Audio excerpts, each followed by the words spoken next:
It's time to buy our government back. Have you ever wondered why our national leaders never seem to do what we want them to? Especially our senators and congresspeople who always seem to do the exact opposite of what we want. In a democracy, no less. How is that even possible? To answer that question, you must follow the money. Take climate change, for example. Most Americans actually believe in climate change and want the government to do something about it. In the election of 2016, however, 3 prominent Republicans took the opposite position. Climate change occurs no matter what.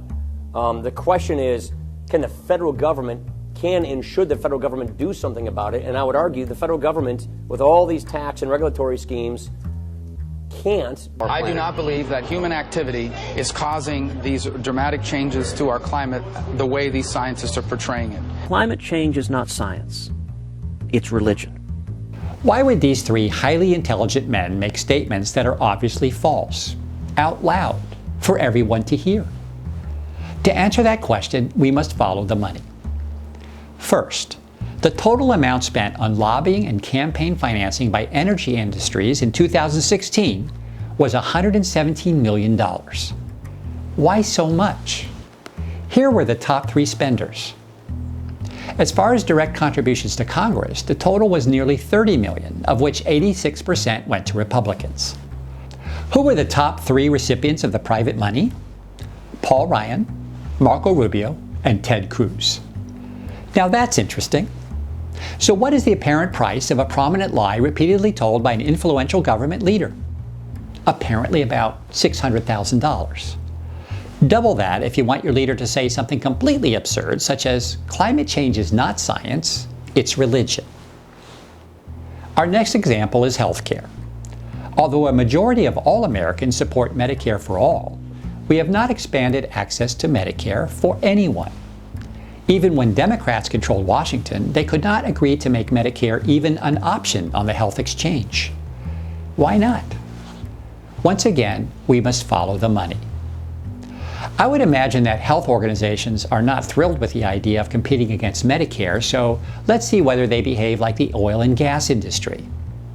Here are the 3 big contributors from the healthcare industry in 2016. Note that health professionals gave about $45 million to each party. And why not? What's $90 million when hundreds of billions are up for grabs? So let's not forget that campaign contributions impact leaders in both parties. Our final example is the tax cut of 2017. For most of the first year of his presidency, Donald Trump tried and failed to dismantle Obamacare. By early fall, the donors who had paid for Republican campaigns were frustrated. This was not the deal they had agreed to. They had bought off the politicians in order to take control of Congress to get what they wanted: massive tax cuts for the rich. So they put their politicians on notice. No tax cuts? No more campaign contributions. With all that money behind them, they had become the puppet masters, and their puppets took notice. Before long, Republicans passed the $2.3 trillion Tax Cuts and Jobs Act, which paid out over $50,000 per year to each household in the top 1%. Following the legislation, the Koch brothers showered $1.7 million in campaign contributions across more than 200 Republican senators and representatives. That was the payoff. But that was less than $2 million to get a tax break of more than $1 billion. The best deal you could imagine. And again, the will of the people was thwarted by private money. It is rather striking that the same system defect, private campaign financing, is the roadblock to success on climate change, healthcare, and tax policy. 3 vital issues on which most Americans agree. It seems that whenever we need our elected officials to do the right thing, their puppeteers take over and make them do the opposite. If we're going to restore the rule of the people, we need to change the system. We need a plan that cuts the strings between rich people and their puppets, a plan that makes us the puppet masters.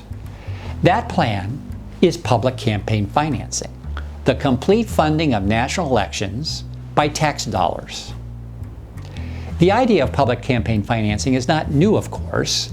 In fact, there is a system in place to do just that for presidential elections. Unfortunately, Recent candidates have not voluntarily accepted the public money, preferring to raise private funds instead. They quickly learned that they could raise and spend much more on their own. So why is public financing failing? Because we are too cheap. We have been outbid, outmanned, and outplanned by every wealthy person and corporation who is truly serious about getting what they want. In the meantime, we don't get what we want. So let's change the system and buy our government back with our money. Let that be our next great order of business. Where shall we begin? For starters, we must extend public financing to include all candidates for national office, presidents, senators, and representatives. Everyone. Why not? We paid for the government in the first place. We, the people, put up over $4 trillion to fund the federal budget, then stood around and watched as rich private citizens, corporations, and special interest groups purchased it right out from under our noses for a song. It is as though we paid $40,000 for a fancy new car, only to see an intruder buy the keys for a mere $40 and drive our car right off the lot. How much would it cost to win this epic battle? Based on current campaign spending figures, it would cost $4 billion per year to buy back and take control of our $4 trillion government. This would match current total private expenditures and then some. It's a fair market price. Only then will we take over the reins of authority. Only then will our elected representatives actually work for us. Only then will we get to drive our own car off the lot.